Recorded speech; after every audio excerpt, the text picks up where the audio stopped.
मागच्या व्हिडिओमध्ये आपण आपला जो राज्यशास्त्र हा विषय, या राज्यशास्त्र या विषयाची ओळख करून घेतली, राज्यशास्त्र विषयाचा परिचय करून घेतला. आजच्या व्हिडिओपासून आपल्याला आपला 11वीचा जो अभ्यासक्रम आहे त्या अभ्यासक्रमाला प्रत्यक्ष सुरुवात करायची जी आहे ही करायची आहे. आपल्या 11वीच्या अभ्यासक्रमाचा विचार जर आपण केला तर आपल्या 11वीच्या अभ्यासक्रमामध्ये यावर्षी जी कोरोनाची जागतिक महामारी आलेली आहे, या जागतिक महामारीमुळे आपण ऑनलाईन शिक्षण घेत आहोत आणि या ऑनलाईन शिक्षणामुळे महाराष्ट्र सरकार जे आहे, या सरकारने यावर्षी आपला 11वीचा जो अभ्यासक्रम आहे, या 11वीच्या अभ्यासक्रमापैकी 30% अभ्यासक्रम कमी केलेला आहे आणि 30% अभ्यासक्रम कमी करत असताना आपल्या 11वीतील पहिली 3 प्रकरणं जी आहेत, ही 3 प्रकरणं 11वीच्या अभ्यासक्रमातून यावर्षीपुरती कमी केलेली आहे.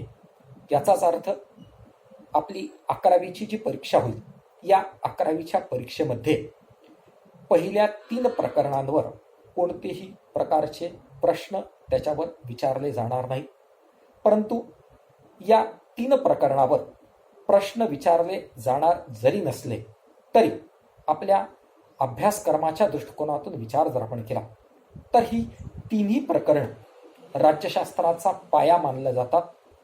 आपला राज्यशास्त्राच्या अभ्यासक्रमामध्ये ज्या वेगवेगळ्या संकल्पना आहेत, त्या संकल्पनांचा या प्रकरणांमध्ये विचार केलेला आहे आणि त्याच्यामुळे परीक्षेसाठी म्हणून न विचार करता आपल्या विषयाचा विचार करीत असताना, आपल्या अभ्यास सोयीचा जावा याचा विचार करीत असताना या 3ही प्रकरणाचा अभ्यास तुम्ही घरी जो आहे हा घरी करा.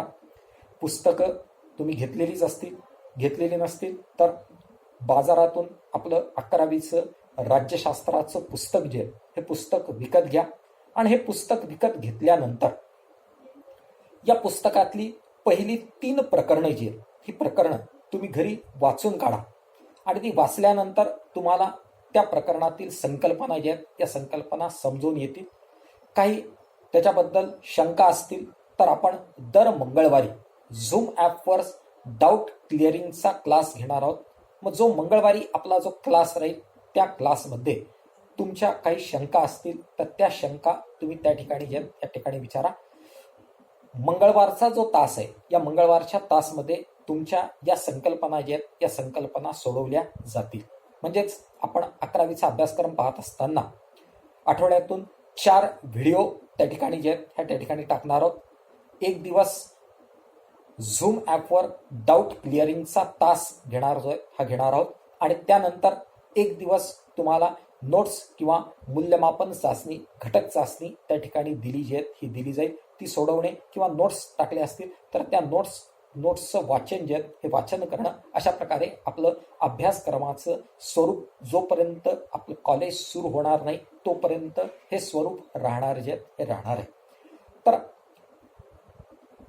महत्त्वाचा मुद्दा कालच्याही तासामध्ये मी तुम्हाला सांगितलं होतं की आपला राज्यशास्त्राचा अभ्यास करत असताना MPSC UPSCच्या परीक्षेमध्ये या राज्यशास्त्रावर वेगवेगळ्या स्वरूपाचे प्रश्न विचारले जातात आणि त्याच्यामुळे केवळ परीक्षेपुरता आपल्याला राज्यशास्त्राचा अभ्यास करायचा नाही. 11वी किंवा 12वीमध्ये चांगले मार्क मिळाले पाहिजे या दृष्टिकोनातून आपल्याला राज्यशास्त्राचा अभ्यास करायचा नाही, तर राज्यशास्त्राचा अभ्यास करून पुढच्या स्पर्धात्मक परीक्षा असतील तर त्या स्पर्धात्मक परीक्षेमध्ये आपल्याला राज्यशास्त्र हा विषय सोपा गेला पाहिजे, राज्यशास्त्राच्या प्रश्नांची उत्तरं ही देता आली पाहिजे. या दृष्टिकोनातून आपल्याला राज्यशास्त्राचा अभ्यास करायचा आहे आणि त्याच्यामुळे आपण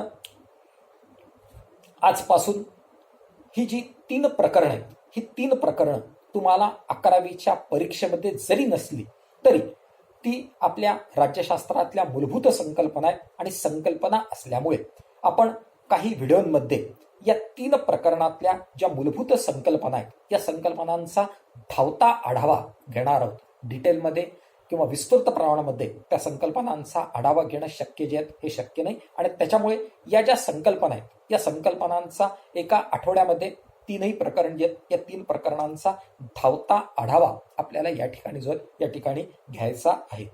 मग आजपासून आपण आपलं पहिल्या प्रकरणातला आढावा सुरू करणार आहोत. 2 व्हिडिओमध्ये आपण पहिल्या प्रकरणाचा आढावा जो आहे हा आढावा घेणार आहोत. आपलं 11वीचं राज्यशास्त्र जे आहे त्या राज्यशास्त्रामध्ये पहिलं प्रकरण आहे राज्य व राष्ट्र. या 2 संकल्पना 2 व्हिडिओमध्ये आपल्याला पाहायच्या आहेत. आज आपण राज्य ही संकल्पना पाहू.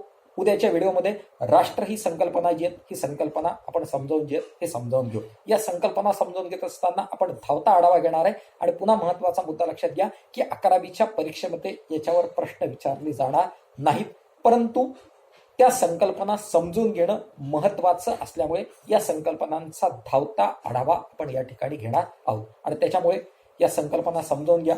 पुस्तक आल्यानंतर पुस्तकातून या संकल्पना ज्या आहेत या संकल्पना वाचा. आणि मग त्याच्यानंतर 8 दिवस झाल्यानंतर आपण 4थं प्रकरण सुरू करून आपल्या राज्यशास्त्राच्या प्रत्यक्ष अभ्यासक्रमाला सुरुवात करणार आहोत. तर आपलं पहिलं प्रकरण आहे राज्य व राष्ट्र. आपण आपल्या दैनंदिन जीवनामध्ये हे शब्द नेहमी वापरत असतो. भारत हे एक राज्य आहे, भारत हे एक राष्ट्र आहे, अशा प्रकारच्या संकल्पना असे शब्द आपण वापरत जे हे वापरत असतो. वरवर पाहत असताना राष्ट्र आणि राज्य या दोन्ही संकल्पना सारख्याच असतील, सारख्याच अर्थाने आपण त्या ठिकाणी वापरत जे या वापरत असतो. परंतु सामान्य विद्यार्थ्याच्या दृष्टिकोनातून राष्ट्र आणि राज्य या संकल्पना सारख्या असतात, परंतु राज्यशास्त्राचे जे विद्यार्थी असतात या राज्यशास्त्राच्या विद्यार्थ्यांना राज्य आणि राष्ट्र या दोघांमध्ये अशा प्रकारचा मूलभूत फरक आहे. या 2 संकल्पना परस्परांशी पूरक असल्या तरी या 2 संकल्पनेमध्ये राज्याची निर्मिती कशी होते, राष्ट्राची निर्मिती कशी होते, राष्ट्र कशाला म्हणायचं, राज्य कशाला म्हणायचं, या 2 संकल्पनामध्ये मूलभूत फरक आहे. मग हा मूलभूत फरक सामान्य विद्यार्थ्यांना जरी लक्षात आलेला नसला तरी राज्यशास्त्राचे जे विद्यार्थी असतात या राज्यशास्त्राच्या विद्यार्थ्यांना राष्ट्र आणि राज्य या 2 संकल्पनातला मूलभूत फरक समजून घेणं आवश्यक असतं. आणि त्याच दृष्टिकोनातून आपल्या राज्यशास्त्रामध्ये पहिलं प्रकरण टाकलेलं आहे राज्य आणि राष्ट्र. आपण या 2 संकल्पना समजून घेतल्या की राज्य कशाला म्हणायचं, राष्ट्र कशाला म्हणायचं, राष्ट्राची निर्मिती कशी होते, राज्याची निर्मिती कशी होते, या सगळ्या संकल्पना तुमच्या क्लिअर ज्या आहेत या क्लिअर होतील. म्हणून आपण पहिल्यांदा राज्य ही संकल्पना समजावून घेऊ आणि त्याच्यानंतर राष्ट्र ही संकल्पना समजावून घेऊ. राज्य ही संकल्पना समजावून घेत असताना आपल्याला पुढची एक संकल्पना त्याच्यामध्ये पाहावी लागेल की आपण म्हणतो भारत हे एक राज्य आहे, भारत हे एक राष्ट्र आहे, किंवा तिसरं आपण म्हणतो महाराष्ट्र हे एक राज्य आहे. परंतु या ठिकाणी भारत हे एक राज्य आहे आणि महाराष्ट्र हे एक राज्य आहे, या 2 मध्ये फरक आहे.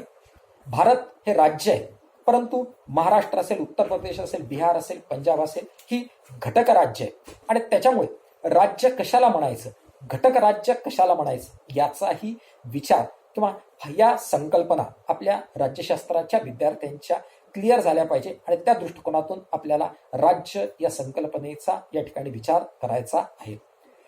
राज्य या संकल्पनेचा विचार जर आपण केला तर आपल्या विषयाचं नाव आपण काल पाहिलं होतं. आपल्या विषयाचं नाव आहे राज्यशास्त्र.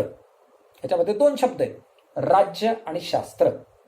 राज्याचा शास्त्रशुद्ध रीतीने अभ्यास ज्या विषयात केला जातो त्या विषयाला आपण राज्यशास्त्र म्हणतो. म्हणून आपल्या विषयाचा प्रमुख अभ्यास विषय राज्य. राज्याचा शास्त्रशुद्ध अशा प्रकारचा अभ्यास राज्यशास्त्रामध्ये केला जातो. आणि आपण यामुळे या शास्त्राला राज्यशास्त्र हे नाव दिलेलं आहे. आणि राज्य ही राज्यशास्त्रातील सर्वात महत्वाची संकल्पना मानली जाते. ही संकल्पना अत्यंत विस्तृत, अत्यंत मोठी अशा प्रकारची संकल्पना आहे. परंतु या संकल्पनेचा धावता आढावा आपल्याला या ठिकाणी घ्यायचा आहे. राज्याचा विचार जर आपण केला तर राज्याच्या दृष्टिकोनातून राज्याच्या वेगवेगळ्या व्याख्या वेगवेगळ्या विचारवंतांनी केलेल्या आहेत. त्या व्याख्या आपल्या पुस्तकामध्ये दिलेल्या आहेत. त्या प्रत्येक व्याख्येचं आपल्याला या ठिकाणी स्पष्टीकरण करता येणार नाही, परंतु उदाहरणादाखल आपण 2 व्याख्या जर आपण पाहिल्या तर त्याच्यामध्ये पहिली अरिस्टॉटलची व्याख्या दिलेली आहे की राज्य हा परिपूर्ण आणि स्वावलंबी आयुष्य असलेल्या कुटुंबाचा आणि खेड्यांचा संघ असतो. यात आनंदी आणि प्रतिष्ठित आयुष्य असणं अपेक्षित असतं. ही अरिस्टॉटल जो होता, राज्यशास्त्राचा जो जनक अरिस्टॉटल आहे, या अरिस्टॉटलनी ही राज्याची व्याख्या केली आहे. राज्याला त्यांनी कुटुंबाचा आणि खेड्याचा संघ म्हटलेला आहे.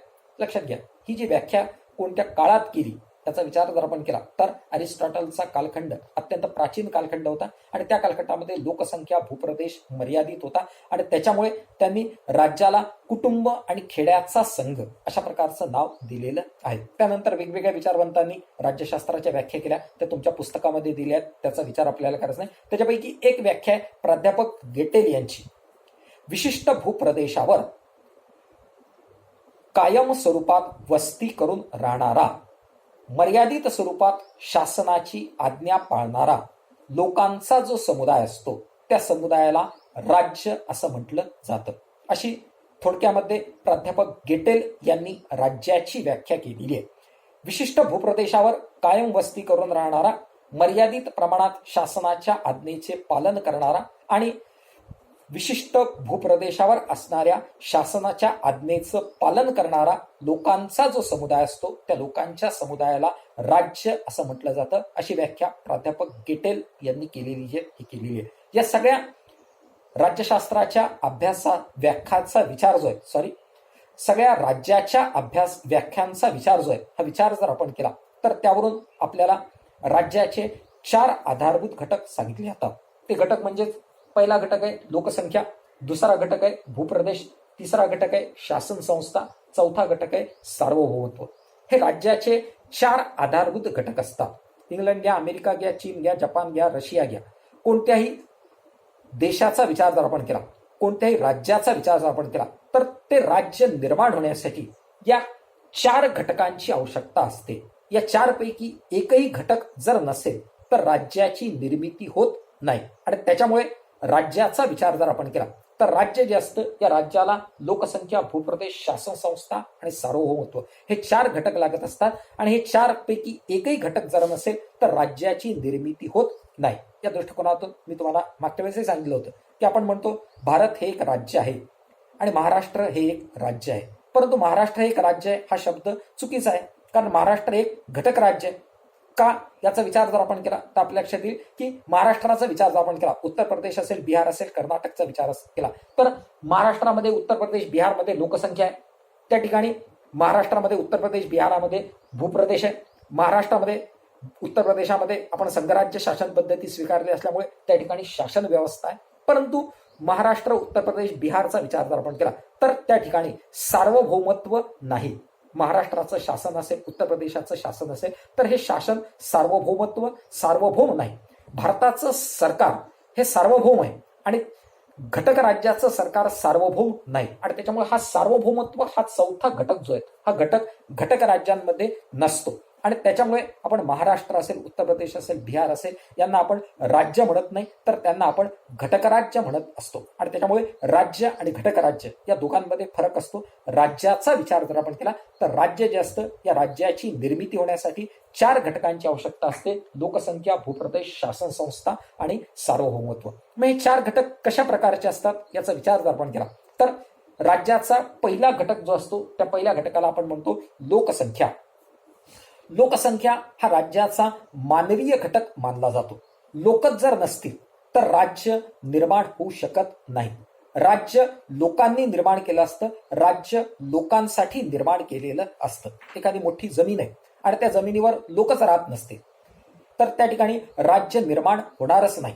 उदाहरणार्थ आपण जर एखादा प्रदेश पाहिला की ज्या प्रदेशामध्ये सतत 24 तास बर्फ असतो, त्या ठिकाणी मानवी वस्तीच नसते आणि मानवी वस्ती नसेल, लोकसंख्या जर नसेल तर त्या ठिकाणी राज्य निर्माण होऊ शकत नाही. जमीन आहे परंतु लोक नाही, त्यामुळे राज्य निर्माण होणार नाही. म्हणून राज्य जर निर्माण व्हायचं असेल तर ते राज्य निर्माण होण्यासाठी पहिला मानवीय घटक जो लागतो त्या घटकाला आपण म्हणतो लोकसंख्या.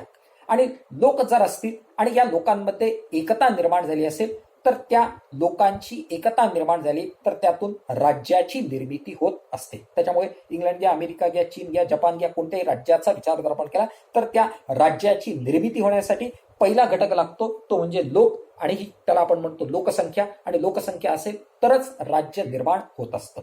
परंतु या ठिकाणी दुसरा घटक आपल्याला या ठिकाणी पाहावा लागेल की लोक लागतात, परंतु लोकसंख्या किती लागते हा वादाचा प्रश्न आहे.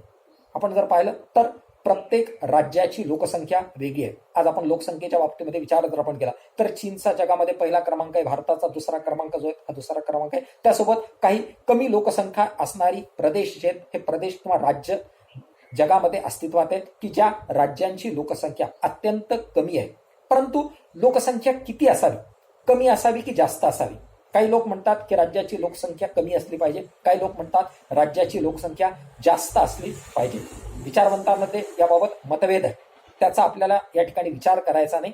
कमी लोकसंख्या असली तरी त्याचे काही फायदे आहेत, काही तोटे आहेत. राज्याची लोकसंख्या जास्त असली तरी त्याचे काही फायदे आणि तोटे जे आहेत हे तोटे आहेत. परंतु यातून राज्यशास्त्रज्ञ काय म्हणतात तर राज्यशास्त्रज्ञांचं म्हणणं असं असतं की राज्याची कमी किंवा जास्त लोकसंख्या हा राज्याचा घटक राहू शकत नाही. तर त्या राज्याची लोकसंख्या किती आहे ही ठरवत असताना त्या राज्याची जमीन कशी आहे, त्या राज्याचा भूप्रदेश कसा आहे, त्या राज्याची जमीन किंवा त्या राज्याचा भूप्रदेश जो आहे या भूप्रदेशाच्या आधारे जितक्या लोकांचं पालन पोषण केलं जाईल तितकी त्या राज्याची आदर्श अशा प्रकारची लोकसंख्या मानली जाते हे मानले जाते. एखाद्या राज्याचा भूप्रदेश चांगला नैसर्गिक साधन संपत्तीने परिपूर्ण असेल आणि त्याच्या आधारावर जास्त लोकांचं पालन पोषण जे हे पालन पोषण केलं जात असेल, त्या राज्यामध्ये भूकबळी राहणार नाही, सगळ्यांना खायला मिळत, राहायला जागा मिळत असेल तर ती लोकसंख्या त्या राज्यासाठी आदर्श मानली जाते. म्हणून राज्याची लोकसंख्या कमी असावी की जास्त असावी याचा विचार न करता त्या राज्याची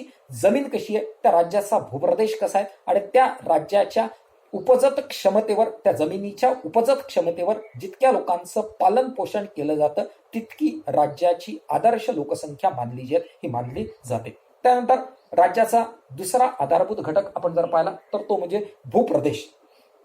ही जी लोकसंख्या असते या लोकसंख्येला राहण्यासाठी स्वतःच्या मालकीची जागा पाहिजे, आणि स्वतःच्या मालकीची जागा त्यांना प्राप्त झाली की त्या लोकसंख्येचं राज्य निर्माण होत असतं. त्याबाबतचं आपल्या पुस्तकामध्ये इस्रायलचं उदाहरण घेत आहे की इस्रायल आहे, या इस्रायलचा विचार जर आपण केला तर इस्रायलचे जे लोक होते या इस्रायलच्या लोकांची लोकसंख्या होती, त्यांचं शासन होतं, त्यांचं सार्वभौमत्व होतं, परंतु इस्रायलच्या लोकांना त्यांच्या जमिनीवरून हाकलून दिलेलं होतं आणि त्याच्यामुळे त्यांच्या मालकीची त्यांना जमीन नव्हती.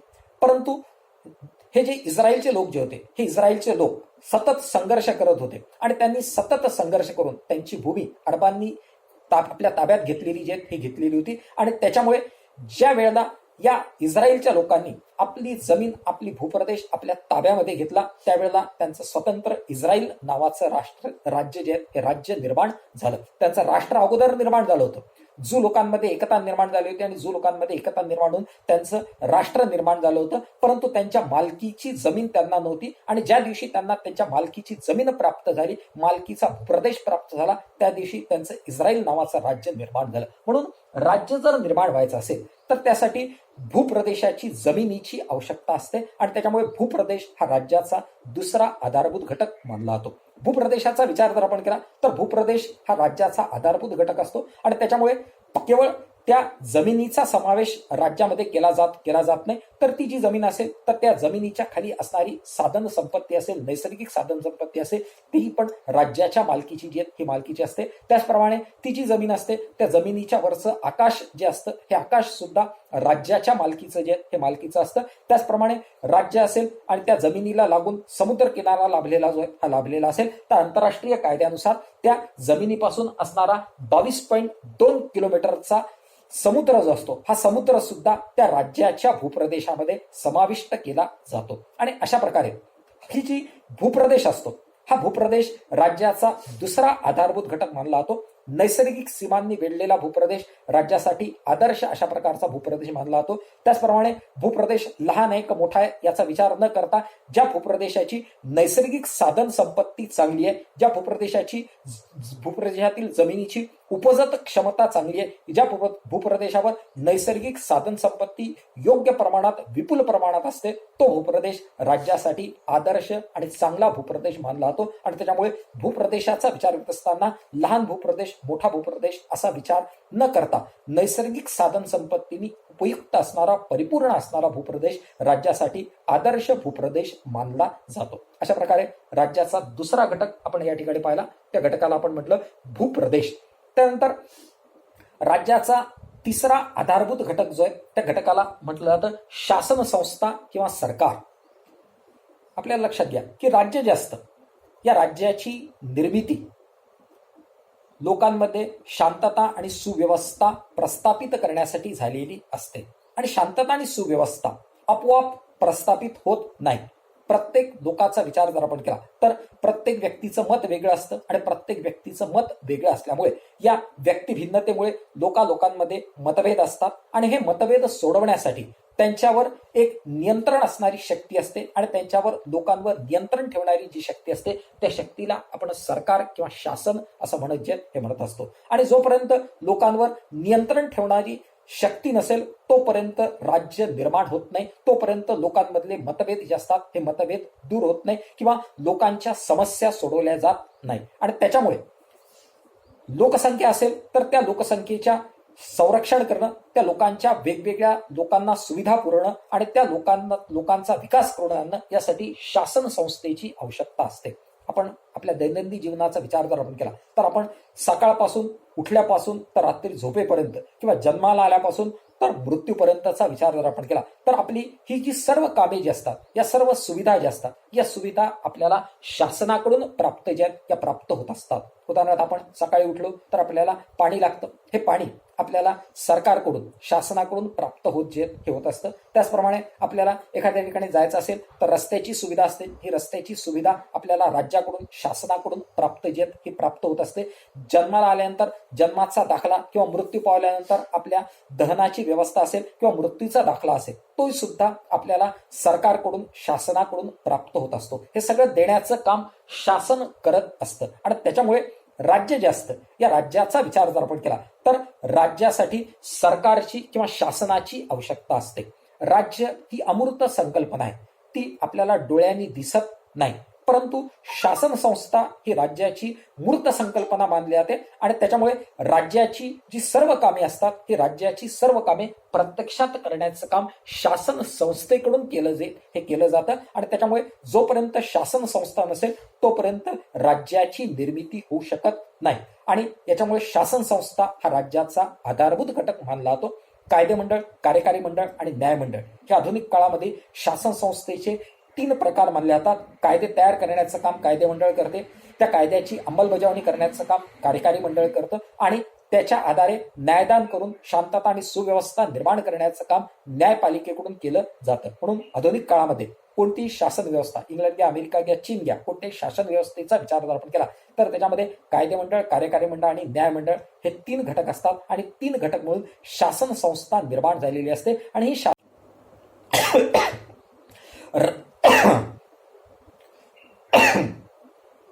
राज्याच्या सार्वभौमत्वाचा प्रत्यक्षामध्ये वापर करून राज्यामध्ये शांतता आणि सुव्यवस्था टिकवून ठेवून राज्याची सर्व कामे प्रत्यक्षात आणण्याचं काम शासन संस्थेकडून पार पाडलं जातं. त्यानंतर राज्याचा चौथा आधारभूत घटक जो आहे या चौथ्या आधारभूत घटकाला म्हटलं जातं सार्वभौमत्व. राज्याचा विचार आपण केला तर राज्यामध्ये लोकसंख्या असेल, भूप्रदेश असेल, शासन संस्था असेल, परंतु सार्वभौमत्व नसेल तर राज्याची निर्मिती होऊ शकत नाही. या दृष्टिकोनातून आपल्याला भारताचं उदाहरण घेता येईल की भारताचा विचार जर आपण केला तर 15 ऑगस्ट 1947च्या पूर्वी भारताचा विचार जर आपण केला तर भारतामध्ये लोकसंख्या होती, भारतामध्ये भूप्रदेश होता, भारतामध्ये शासन होतं. 15 ऑगस्ट 1947 पूर्वी भारतामध्ये शासन होतं, परंतु हे जे शासन होतं हे शासन ब्रिटिशांचं शासन होतं, इंग्रजांचं शासन होतं. आणि हे जे शासन होतं या शासनाला सार्वभौमत्व नव्हतं.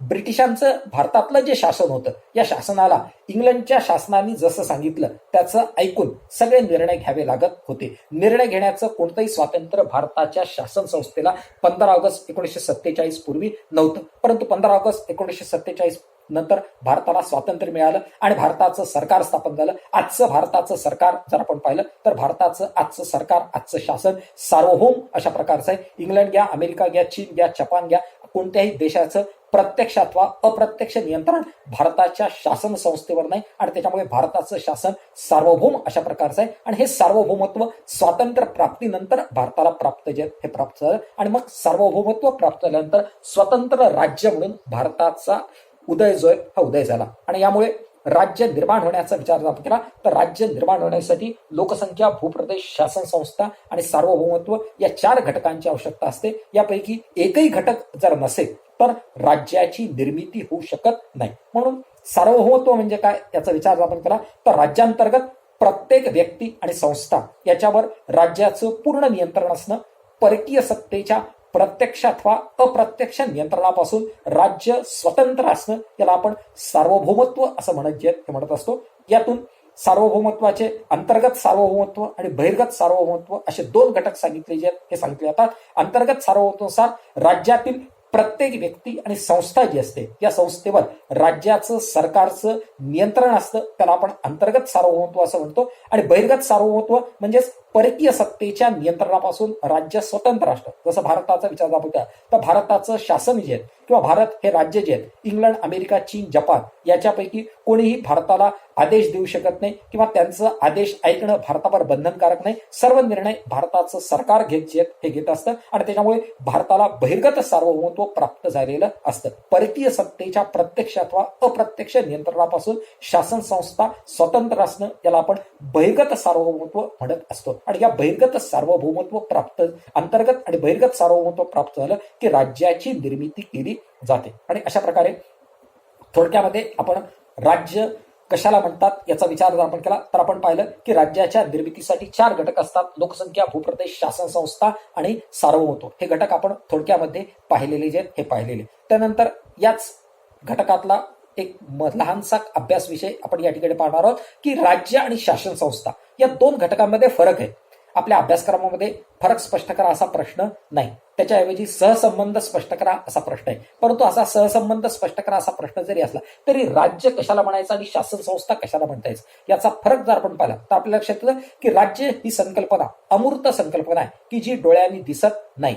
शासन संस्था ही मूर्त संकल्पना आहे जी आपल्याला डोळ्यांनी दिसते. त्यानंतर राज्याचा विचार जर आपण केला तर राज्यासाठी लोकसंख्या, भूप्रदेश, शासन संस्था आणि सार्वभौमत्व या 4 घटकांची आवश्यकता असते. तर शासन संस्था हा राज्याच्या आधारभूत घटकापैकी एक घटक मानला जातो.